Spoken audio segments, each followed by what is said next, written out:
പനി പിടിച്ച അന്യദേശത്ത് ഒറ്റയ്ക്ക് പെട്ടുപോയിട്ടുണ്ടോ?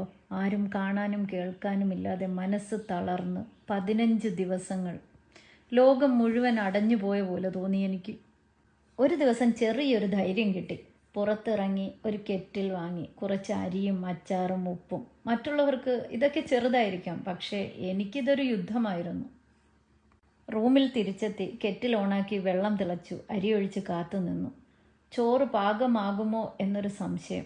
അത് ചോറ് മാത്രമായിരുന്നില്ല, എൻ്റെ ശ്രമം കൂടിയായിരുന്നു. ഒരു സ്പൂൺ എടുത്ത് ആദ്യമായി ആ ചോറ് കഴിച്ചപ്പോഴുള്ള രുചി അതൊന്ന് വേറെയായിരുന്നു. ജീവിതം എത്ര കഠിനമായാലും നമുക്ക് വഴികൾ കണ്ടെത്താനാകുമെന്നൊരു തെളിവ്. ജീവിതത്തിൽ ചിലപ്പോൾ സാഹചര്യം നമ്മെ തള്ളിവിടും. ശാരീരികമായും മാനസികമായും സാമ്പത്തികമായും എല്ലാത്തരം പ്രതിസന്ധികളും വരും.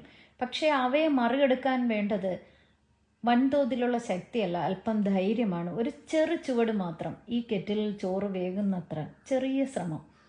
ഓരോ പരാജയവും നമ്മെ പാഠം പഠിപ്പിക്കും. ഓരോ ഒറ്റപ്പെട്ട നിമിഷവും നമ്മെ